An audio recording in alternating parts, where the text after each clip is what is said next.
and have you guys each introduce yourselves. And yeah, that's introduce yourselves. Otherwise, I'll tell embarrassing stories about all of you. We'll start with Krista, ladies first, and then we'll go straight to the Zoom room for questions. So, my name is Krista Peterson. I'm part of South Metro Minneapolis Evenings Rotary. I've been in Rotary since 2011. I joined a club in Wisconsin. We are a non-traditional club. We meet in the evenings. All of our members are probably under the age of 50. I was the president in, I think, 2015-16. And I'm actually going to be PE next year, and President Julie grabs you. And then I also helped on the district. I served as on the public image committee as a public image chair, and I was an assistant governor for a year for Area 3. So it's done a variety of things. Wow, I'm underqualified here. Our club is small. I got to wear a lot of hats. My name is Chris Rosenlinden, and I'm a past president of the Minnetonka Rotary Club, and I'm also just coming off a stint as a member of the board of directors for the 5950 Foundation. And I want to say, I think I joined Rotary in 2010, I want to say, and I think I was president about the same time you were. We were just, Jacob and I were earlier, but I want to say it was probably 2014, 15, not 15, 16. Mark? Yeah. Oh, yeah. Sanctions here, I think. Yeah, I think that's right. So, yeah, so I've enjoyed a great opportunity of leading a great club in Minnetonka, and hopefully I have something worthy to offer anybody that's interested in listening. I'm Fred Aaron. I joined Rotary in 2016. Minneapolis South was my club. I became the president of that club and served as president for 2 straight years. Small clubs, we have an opportunity, shall we say, to move into echelons that would not have ordinarily been eligible for that quickly. Been a treasurer for the club for 2 years. I'm currently one of the assistant governors, and I'm on the foundation board. So Rotary's kind of become my second life. I am Mark Shockey, and I was president of the Edina Morningside Club, and I am currently a member of the Minnesota Veterans Club. We're going into our 3rd year now, and I've been in Rotary for 33 years. So a few years of the history. Got a zone role right now, so the fun thing of Rotary is you keep being invited to serve in different ways. Each time it's exciting and new possibilities and challenges. all right, thank you. All right, we're gonna go right to the Zoom room. So does anyone from Zoom have any questions for the panel?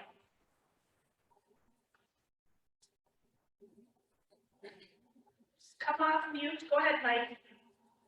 And then we'll go to Jeff. What's the, well, Chris knows who I am, but I'll direct this to the panel there, of course, is what's the best way to approach folks for the leadership roles within the club? And I don't mean the ones that run for election going through the chairs. I'm talking about the important departments, the foundation, volunteer speakers, all of those sorts of things. What do you guys find the best way to approach one person or a group of people for that?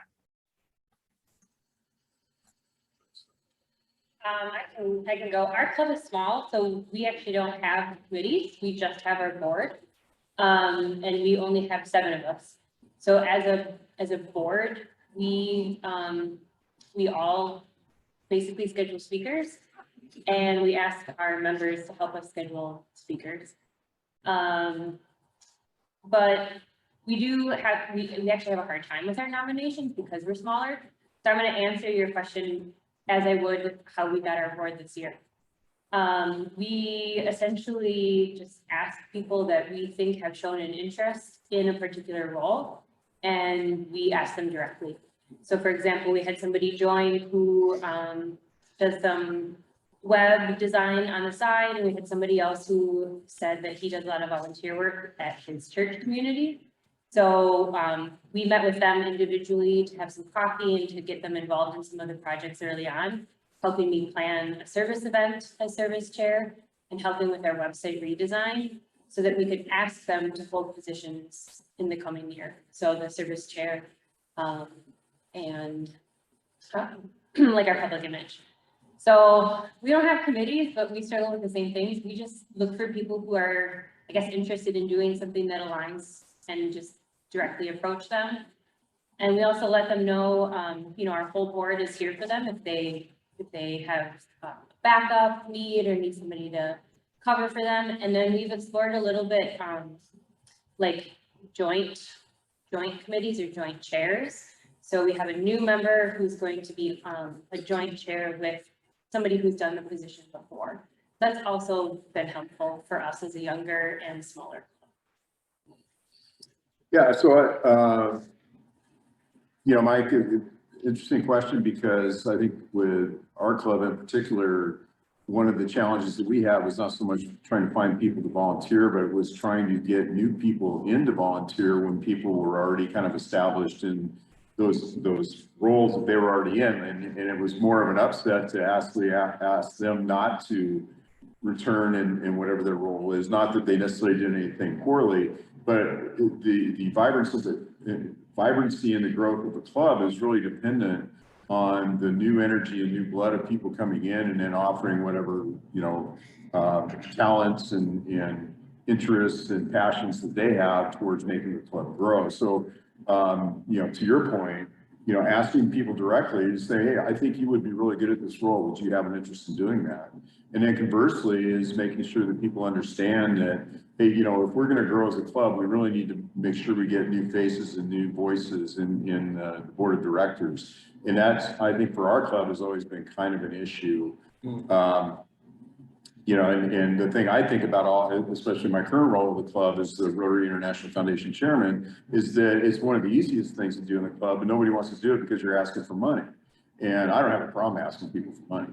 But I think the issue that I'm always thinking about is, wouldn't it be great if somebody else could come in and maybe, you know, take the success that we've had in that area of our club and build on that and do it something differently and change it and change the face and make it more attractive maybe to other people. So long story short, I think just asking people directly, taking it on as your own, because as the president, you're there not only to serve, but you're also there to lead. And so part of the leader piece of that is to say, hey, maybe we need to make some changes in the group of people that are actually running the things in the club and making things go, at the risk of upsetting some people potentially. You know, there's a balance there, right, with volunteers. So, you know, how do you broach on that? I think, you know, you seek out people that have an interest, have a passion. Would you like to do this? Great. Let's see if we can't figure out a way to make this happen, or use the other avenues of the club to figure out a way to get people involved. So I don't know if that's helpful, Mike, but that's kind of the way I looked at it. Do you mind if I add? You were talking about we're all volunteers. I think the other thing we've struggled with, and maybe in your role you already have this, but like a clear definition or of what the expectation or time requirement is. We have newer members who hesitate to take roles because they're not sure what's expected of them. So if you don't have a clear definition or like time requirement per month, that we found that to be helpful too. I won't, it's said, other than one point, it's a direct conversation with somebody about what you would like them to do, or what you see in them, that may not see them. So it's not a, hey, I need somebody to do X in the middle of the meeting, and no one's going to volunteer under those kind of circumstances. But that one-on-one coffee break somewhere or whatever, and say, hey, we really need this. I know what you do, I know what you can do. Then that seems to work. And the other thing is, I'm also a very small club. You've never had the bandwidth to have a board or anything else. What I've learned to do from previous lives is I have, I call it a kitchen cabinet.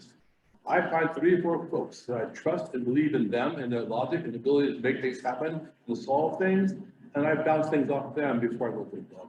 So you may not have the ability, even if you have a board, you still gonna have an informal group of folks who say, hey, you're all wet at this. Have them be able to say that without harm.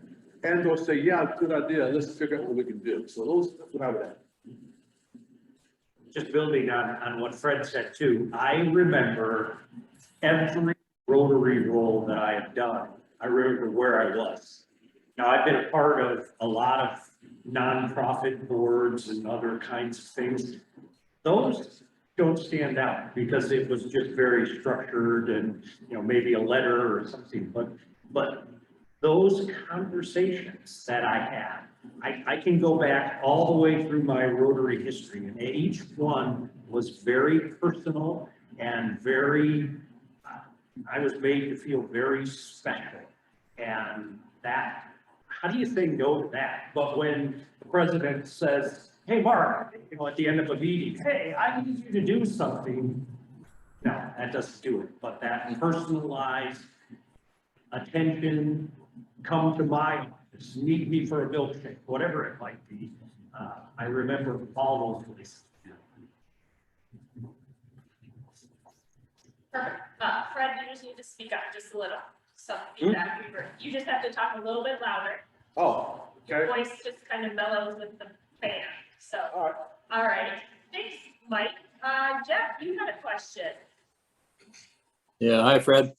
I asked this question of two of my former presidents at lunch earlier this week, and it goes to the preparation. You know, the PETS training has been great, getting us prepared to take over as presidents. But, and I assume that the four of you went through some PETS training. What did you learn or experience shortly after starting your term as president that was a surprise and that you wish you had known about before you started your term? That's an easy one. Then vigor and vitality. I figured I could do it all, be it all. Absolutely not.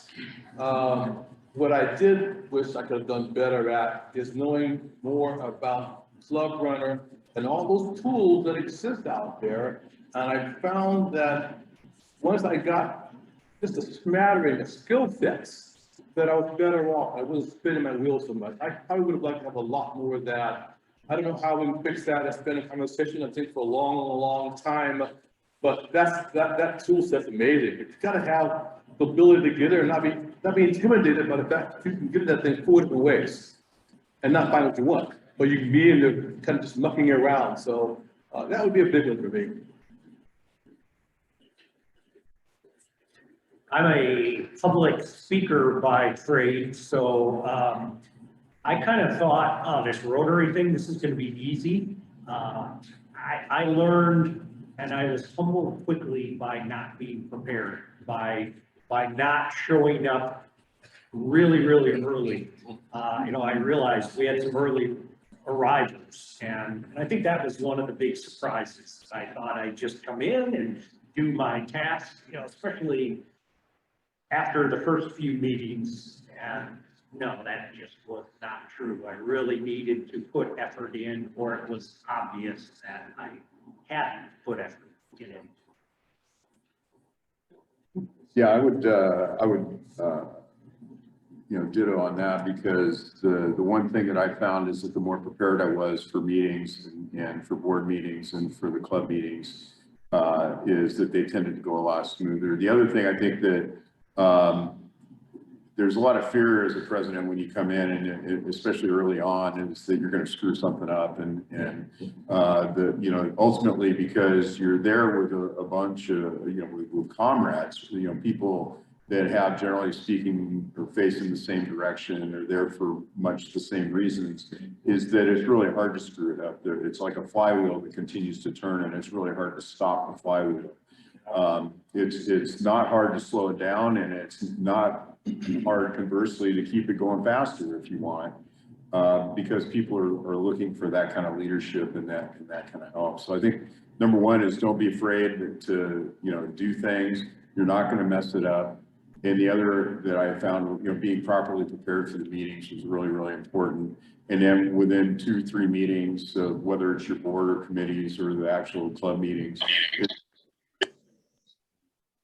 you get in a stride and then it becomes a habit and you do the agenda and you do all those kind of things. And it just, after a while, you don't really think about it, so. I might have one thing that, another thing is, I learned in formal life that when you have staff who are working for you, you have to be at least 2 planning cycles of that staff.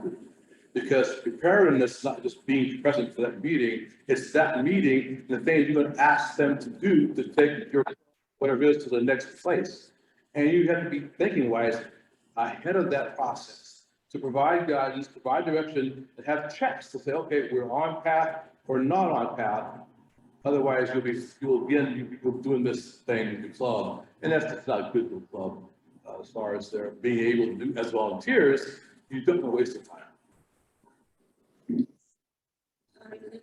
I wish pets would provide more like outside Rotary skills. So leadership skills in general, how to lead, how to delegate, how to plan. I didn't really think about it at the time, but we've grown a lot as a club over the last however many years since I've been president.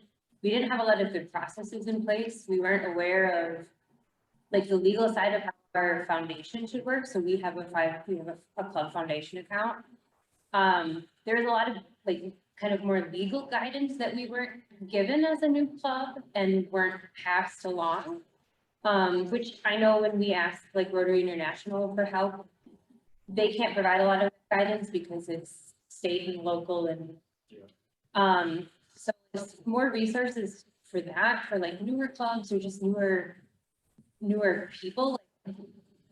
I don't, your friend, a lot of people our age, we are maybe getting the living will put together, or, you know, we haven't dealt with some of that stuff yet. So having resources for that. And yeah, I think building personal skill sets outside of Rotary specific type things. And one thing we learned, have a backup plan for your meeting in case your speaker doesn't show. Yeah, there's some really good TED Talks now that you can use to, you know, play them for 20 minutes and then have discussion. And we like to do icebreakers at the beginning too for newer members or just to get members talking. We might do like a question of the day or something. So being prepared for your meeting and also being prepared for things to not go right. Very helpful, very helpful. Go ahead, Dave. You guys, this is really a question of one thing. As I do all this pets and meet with people and share with people, no matter who you are, we pick up things, A good buddy of mine came down from Secret Falls, he's been up there for many, and Emery's he's an expert on club owner, and he's been the secretary of the club and the treasurer, and he was president a year ago. One thing he said to me, and one of you guys just said, I think maybe the gentleman in the suit, maybe just said a little bit ago about, maybe it was spurred by a question on the screen about being afraid that you're going to make some mistake and maybe you might be afraid that someone in your club might be a little critical of you. Well, Emery said to me, he says, Dave, when you go in as president, don't worry. They are your comrades, like you guys said. And generally speaking, we're all in the same boat, we're all the same team, they've got your back. And don't worry, they're not going to be too critical. They're just happy you're doing it this year. So rest at ease. What did you use most in Club Runner? Like, where did you find Club Runner to be most useful? Information about questions that are asked. I don't have to go find lists all the time. I try not to, but I do more than I would care to think about. But that's it. And where do you go? And you try to help them figure out that's where you go. So hopefully they won't ask you again about something that they can research themselves. It's just familiarity with a tool that is pretty doggone powerful. We just don't, I did not have the skill sets in this. No, we'd love to get all of our members using it.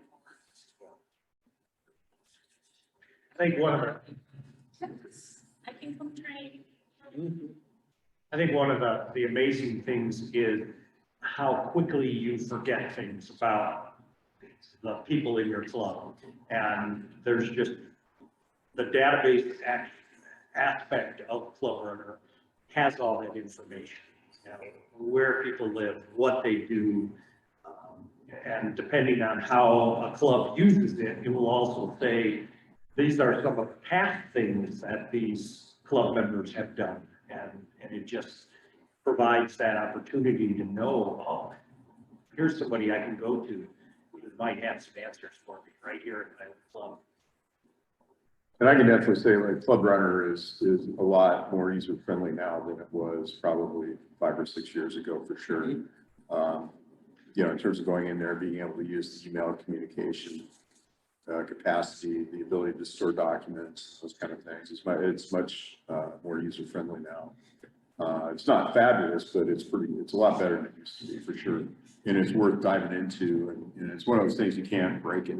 So if you go in and do some things, and if you're, you know, especially, I use it a lot for email communication, just because it's easy to send a group email.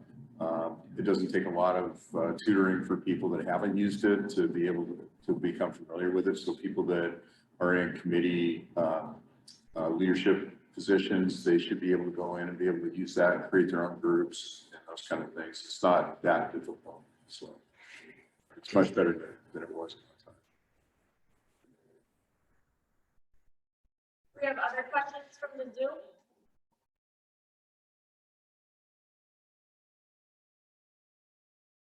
All right, I'm going to ask you a few questions that I've heard throughout our PE training. I know they have lots of questions, they're just not asking them because they've asked me.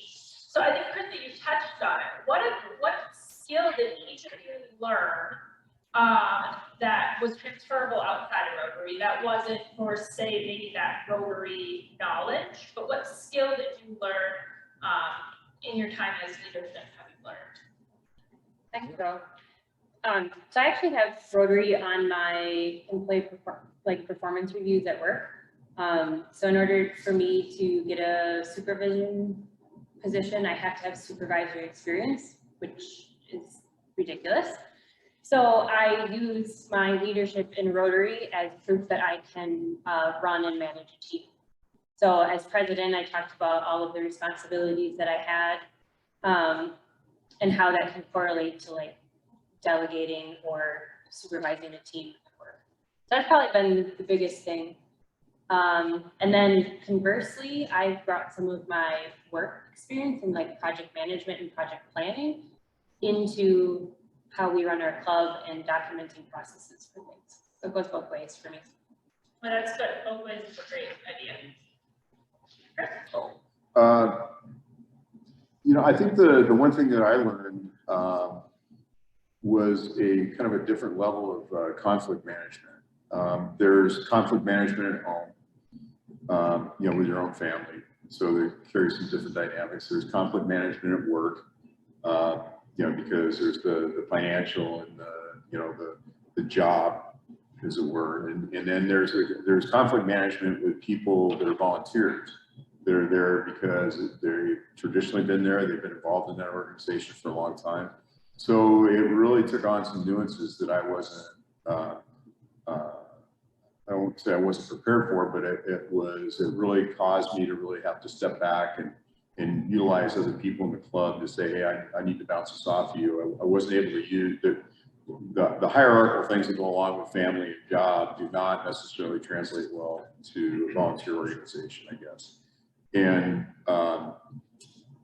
so I think that's probably the one thing I learned most was to manage through some conflicts. And we had a couple during my term where there were a couple of club members that didn't get along very well that had been there a long time. And there was, you know, some people that, and it's going to happen, by the way. There will be probably at least one incident or something that occurs at a fundraising event or somebody's being asked to lead something that somebody else traditionally led, or, you know, those kind of things. There's going to be these kind of interpersonal things in that volunteer environment. And so it takes a little bit more finesse than what you might normally use outside of an organization like that if you want to keep everybody kind of facing the same way. Ultimately, though, and I think in a couple of cases it can happen where there's going to be somebody that is going to be so either disruptive or they're going to be so disappointed by the outcome of whatever that conflict was, is that they're potentially going to leave the club. And that can happen. And you got to be okay with that, because you have the other 90% of your club or 95% of your club that is probably okay with that. Maybe not wholeheartedly, but I get the point is that the nuanced conflict resolution is something that I came away with that I think was helpful to me, and I was able to take that and use that in other environments too. That's a tough one. I think the nuance you mentioned about leading and getting a totally volunteer organization to do things is harder than I give credit for. It really is difficult. And especially when you're pretty doggone sure you're right, but it doesn't matter. If they don't understand the value add, it's just not going to happen. You gotta step back and get off the ego horse and say, hey, maybe there's a better way here. Entertain that, it'll take longer. And that's part of the planning process that I had to get used to, because it does take longer. So. I think the simple fact is, in our lives, we get used to doing things in one way. Probably the best way to say it is we're very siloed, and we work with people who are good at doing this right here. And Rotary comes along with such a blend of people that just opens your eyes so much. And I think I learned more about parenting through Rotary. Yeah, there were kids at the club that needed to parent, but I mean, just the simple realities of that's where I found out how to parent kids when they go off to college. That's where I found out how to marry off 3 daughters, and all that was there. And that was just such a surprise to see the way Rotary was a part of my life, my community, all of those really good things.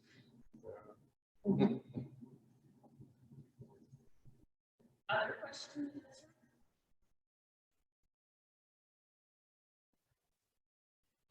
So one of the questions we get a lot is, how the heck do I run a meeting and keep it on time? So what are your tips for that? Because having an agenda is not a good tip, because how do we keep that agenda? So we're gonna start with you, Mark. Oh wait, first, what are your sermons like in church? Do they stay on? Post pandemic, really easy. Because nobody wants to sit. The reality for us in our club was a hard stop. And unforgivable. I mean, if you went beyond it, and it was a breakfast club, so everybody had to go and get to work. And we ended, it was 7:30 to 8:30, and if it was 8:32, half the people would get up and walk out. I mean, and that happens once, if you don't do it again, because they all feel badly about having to leave. And you quickly realize, nope, I'm going to cut whatever it is. So for me, what I would do as a president is I would do the essentials up front in the meeting, and then I would have something less important at the end. And so if the speaker got done and there were no questions, I could fill that time, but nobody ever minds if you finish early. But, but it was also something I could just skip it. It's like, oh, I can do this next week or the week after. It doesn't have to be done today. So that helped me be able to be done on time. That's a good tip. Yeah. Thank you. I'll help you for next year. Organized flexibility. I like that. Agreed. The other thing is, don't be afraid to say this is a hard stop. Before we test, hard stop. We're done. If you have questions, you can ask the question later on. You can do a lot of other things, but you don't drag everybody through because you don't have your answers. So I've learned just say no, we're done, and here's how you continue this conversation. And to add to that, hard stop, and then, starting on time, that's the other thing. make sure you start on time. When you ring the bell, off we go. You know, seven, like in your case, it was same thing, 7:30, 8:30, start on time. And then people get used to that, and they sit down, they quiet down, and then they know if they want to do more socializing, they got to get there earlier than they're used to getting there. And if you do that, I think that's the first, you know, it's the first domino, right? That's it. You start on time, people get expected. They know every time that you're going to start that meeting, it's going to start on time, 7:30. And then the hard stop at 8:30, say, okay, you know, we're done. I know one of the things that we've traditionally done at the Minnetonka Club is we do our business in the beginning, right? So, you know, announcements, all that kind of thing, happy bucks, all that. Top of the hour, 8 o'clock, that's when the speaker starts. No matter what we did before, we want to make sure we give the, you know, the respect to the speaker whenever possible. And then at 8:25, the president, your role is to say, stop the speaker regardless of where they are, and just say, we, you know, need to wrap up. And then can you stay for questions? Great. Then 8:30, bell rings, and you're out. And if you can stay to that, people really appreciate that, by the way. Because there's people that are, you know, they just want to have that, hang their hat on, say, we're going to start on time, we're going to end on time, and be very efficient. So, Even within your club, during a meeting, you know who your storytellers are. You have to develop a couple of things you can say to allow them the freedom to say their things. Hey, can we talk about this one-on-one later? Just, you don't want to embarrass them, but you know who they are. So don't walk into a meeting thinking they're going to change their character. They're not. So figure out how to say gently, let's move on and keep on going. Our club culture is super different.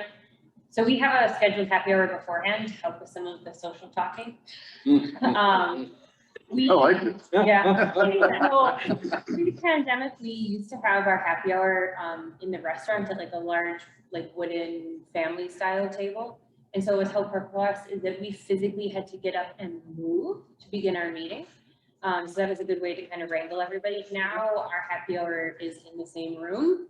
So we do actually have to ring a bell.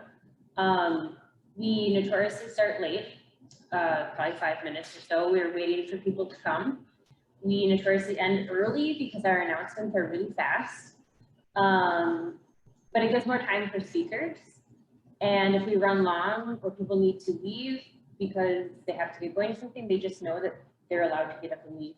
We also have a lot more virtual attendance now. We have a lot of members who have kids who don't come in person because they turn their camera off and listen while they're making dinner or whatever it is they need to do. So we have a little bit more in and out. And we do, when we run long, it's usually because afterwards members are still in groups like chatting. So it's almost running long, but for like self-induced. I'm curious, like for Happy Bucks though, for larger clubs, do you ever like do a set amount? Like we will take 10 Happy Bucks and then we have to cut it off. Or like Toastmasters where they show cards for speakers, or if you ever had a speech class, right? You get 30 seconds, a minute, you get your countdowns. Has anybody ever experienced either of those? Our club's too small for that, so. We'll take all the happy finds we can get. Yeah. I mean, that's really, we got away from that in the pandemic. And that's one of the things that we need to get back to, because it really helps everybody understand what's going on in this place. So I think that's the big miss. I sat in a club's meeting, name I won't mention, and they used Venmo for Happy Bucks. Yeah, we use a QR I code. hadn't even crossed my mind that was possible. Now we weren't meeting in person, but it's there. Got to use it. Yeah. In our, couple things. First of all, you mentioned signing. That is something we have not done. And not only does it generate revenue, it generates a lot of good feeling and fun. We really have fun. It's really a good way to do that. The other thing is, in our club, Melissa's been 3 times already, so I've had a 3-minute meeting already to practice. Oh, so you should be up there. No, Yeah. You're better. well, He's a ringer. Get up here. What we do in our club is, and I do the same thing, if you learn quick from the presidents that have come and gone and the one that's there right now. And we follow agenda very close. And down through the weekly meeting, we know week in, week out, just about the same way every time, finding and then reader introduces himself. So we know about how long that takes. People start eating right at noon. We start our meeting about 15 to 20 after, and that means the program will start usually about 25 to 1 or thereabouts. And what I do is, every time, I tell the speaker, here's how it goes down. You'll start about this time. You've got about 15 to 20 minutes thereabouts for your program. And what we do is, Melissa, or the times I had to do it, I tell the programmers, at about 5, maybe 4 minutes till 1, you'll see me get up and walk along the side of the room, right up kind of near you. So when you see me do that, that doesn't mean you have to stop right there. But when you see me do that, you've got about 2 minutes to wrap it up, take a few questions, and the president knows that they can say to that speaker, you know, if the questions are still coming, you just say to the club, hey, will you stick around a little bit for questions? We do need to wrap this up. And so we, like you guys have said, we try and stick to the money. At 1 o'clock, we're done. I think that's a good point. Like, a lot of PEs might fill in if they have a press that can't, but if you're want to get a feel for it and a feel for time and flow, asking your president if you can run a meeting would also be helpful. So we get a lot of questions about membership. It's the number one when we ask what concerns our PEs coming in. And Chris, I'm going to go to you because I famously remember sitting in a room with you as we gained 12 members in a year. We were super excited, except for the group over here that was saying, no, too many people, too many people, too many people. Chris held up his hand in conflict, resolution, and he said, it's momentum, don't kill it, everyone. And it was a awakening as I was a little worried that it was getting a little big, but it's the group I came into. So just talk to us about membership, what worked, what didn't work, what's your advice around membership, retention, engagement, recruitment, all of that, but not within, what's your agreement? Yeah, well, so obviously it's the number one issue that every club has is how to grow. I don't hear anybody saying we're too big, we got to shrink. I mean, I'm not hearing that very often. And I don't know, Mary Ann, have you heard that in the 60 odd meetings you went to? I didn't think so. So I think, we were fortunate at the time that we had a number of people in the club that were energized to go out and let's figure out, like, have an event or do something where we could put ads in the paper, do different things. To generate, just get some people to come by and just meet us, because every club, I think the attraction is not that you're a Rotarian or it's Rotary, it's a group of people that are trying to do good in their community, and you can put a label on it as you will, and then it ultimately becomes Rotary to them. And then we have a structure around it, right? And we call it Rotary, and we have meetings that we have a chain of command and all those kind of things. They're very cool, but ultimately at the core is camaraderie, being with like-minded people that are trying to do something to help in their community in some way. So we were fortunate, we had some people in it, and it was very successful. It was friends of friends, it was people that we didn't know, it was multifaceted. It came from an event that we had and ads that we did, and Facebook and those kind of things. And so we went from roughly, I don't know, about 33 members up to 58, I think was the most that we had at that time. And then obviously COVID came around, and then that's been devastating. So now it's front and center, right, with everybody. It's like, okay, if we're going to be a viable club and achieve our mission of helping people in our communities, we need to have more people than we probably have now. And yeah, it's about money, but it's also about energy, and it's about, feet on the ground, and it's about being able to come to a place like this and volunteer, or, pick up trash on the side of Highway 7, or whatever it is that is driving your club. So I think, the refocus and re-energization of that is really critical going forward. And I hope our club, for one, kind of goes back to that playbook that we used, and to say, I think people are sick and tired of being on their own and isolated and siloed and all those kind of things. And I think they want to get together and there's enough of the public discourse right now that is so negative that they want to find something positive in their life and they want to have it close to them, not something on a broad scale about like who they voted for president, but you know, what did I do to make, you know, the person that has to use this place, make their life a little bit easier that day? You know, what can I do is, you know, and have some kind of impact. And there's people out there who got to be feeling like that right now. And I think that's, we have to appeal to that group, figure out some way to energize the club and get people involved and engaged in that. The old Rotary story, and I'm sorry, I'm going way beyond the 3 minutes you gave me, but the old Rotary story was, you know, you need people coming in the front because you're losing them out the back. And the reason you're losing them out the back is because they're dying. And it's the old white guy syndrome now, right? Well, I think Rotary's done a very, very good job, at least in this area, of, you know, improving, not achieving, but improving diversity, male, female, and people of color and people of various economic realities, right?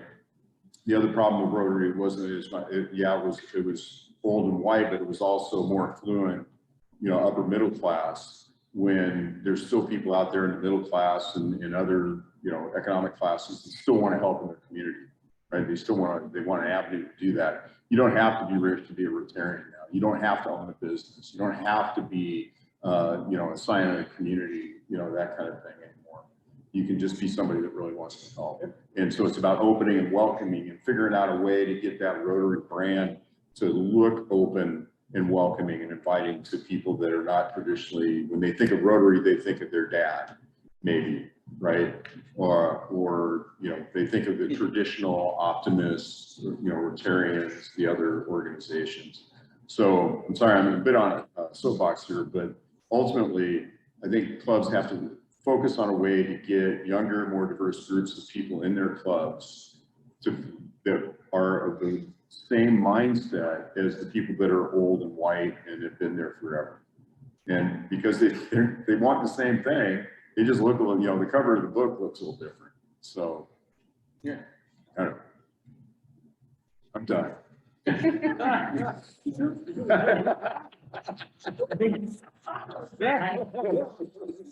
think there's one thing stopping a new member from being a Rotarian of the Year, and that's the president. President can help someone come in and do amazing things, or the president can help someone come in and disappear really quickly. And it doesn't mean that if you're in a large club that you have to do it.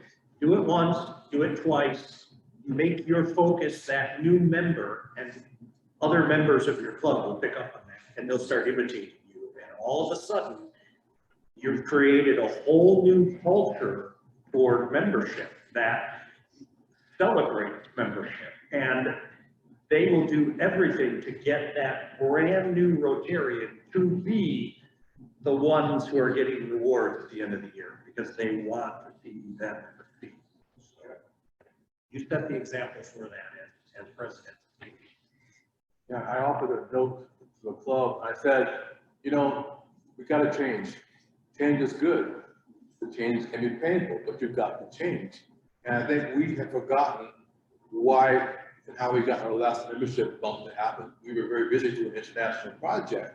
It wasn't that we were going out recruiting and selling Rotarians in wonderful. It was the interaction of getting folks to do certain things around getting money for that cause. Now, the beneficiaries of that cause were in Assam, India. We will never see those young ladies, but all the folks that were part of that project, get that thing done, saw Rotarians in action.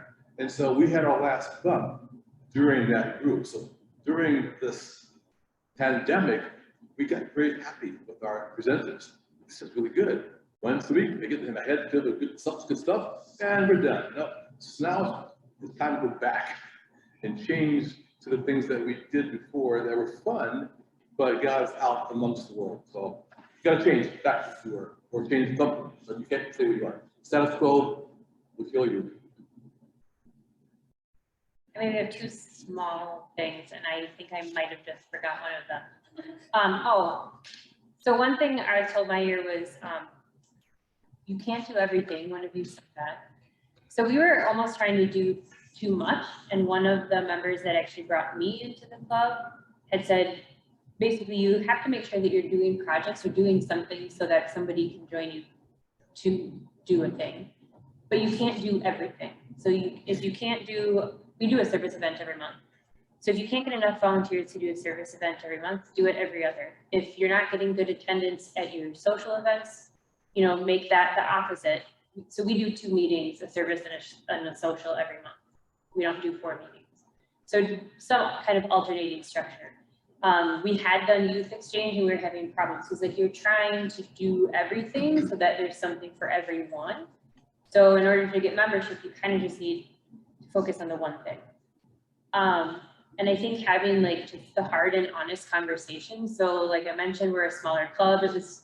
We've almost not even had to have board elections because there are so few people willing to step up. We changed 1 person on our board this year. Otherwise, we all just changed roles.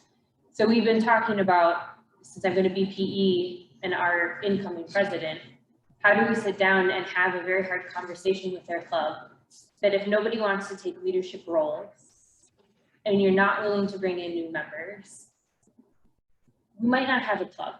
So how badly, I think Richfield did this too, right? They had to revitalize their club. So you kind of have to be willing to have, an honest conversation with your members about what their lack of engagement means and the burnout of the board that you currently have. So we might be, not that our club is at risk, but we're seeing some burnout and lack of turnover. So. Very good. We have Steve from Great River up there patiently waiting. Steve, go ahead. Thank you.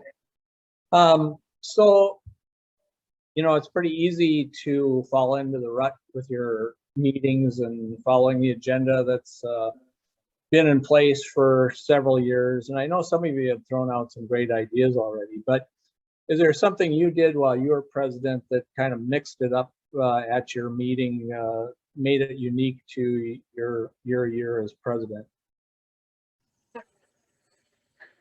I started my meetings with like membership trivia or like member trivia. So I would, in the best way possible, Facebook stalk our members.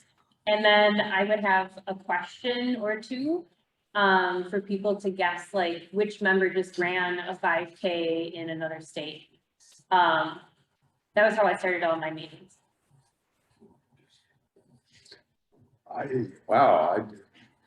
I don't know that I consciously actually ever did that, except for the little thing at the end with the pin. You don't remember it started in the very beginning. Chris started by showing us the lunch lady video.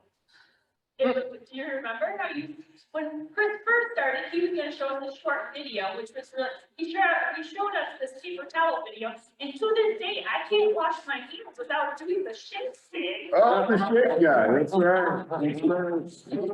Unfortunately, our county boss just kind of take over every meeting, which is a wonderful thing, and collects our fines, so he had to dismantle it. It stuck with me, So I thank you for bringing that up. I forgot that. Yeah, so you just found fun, kind of, used to be kind of a trending video, they were never more than a minute. Yeah, I think actually that's a great idea. I wish we did that more. Mike, did you hear that? So, not that your husband's not doing a great job. Yeah.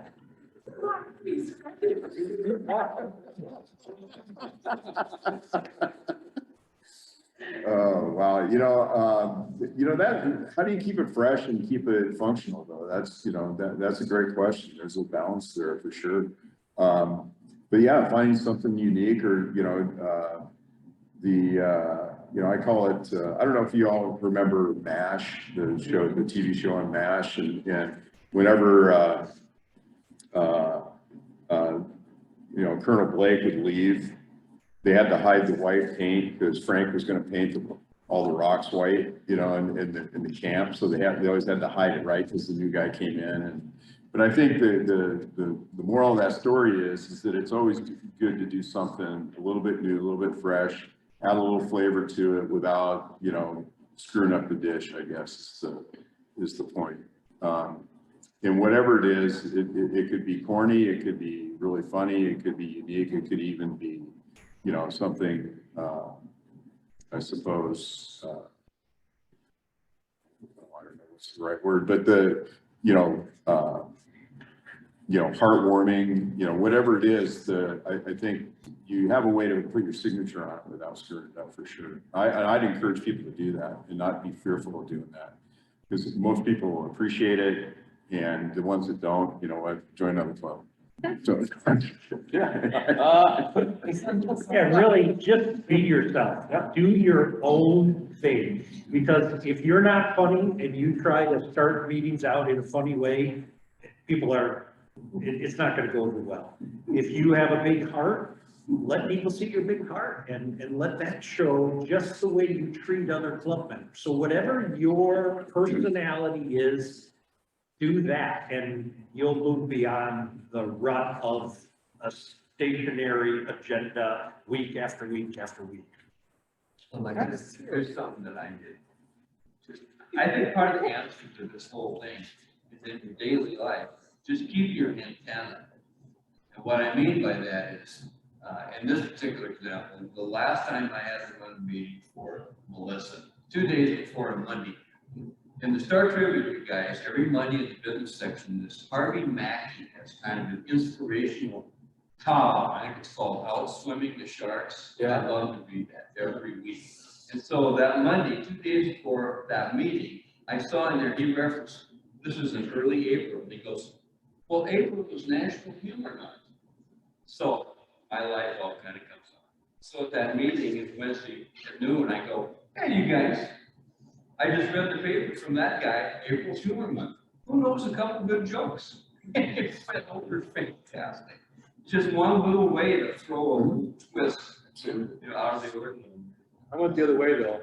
I came to the club and I said, okay, we're floundering. So I gave structure, start,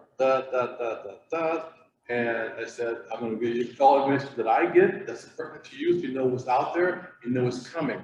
So I think we just be yourself, do what you do best.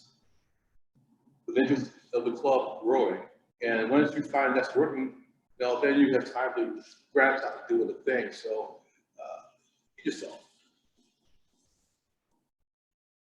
Well, thank you very much to our panel.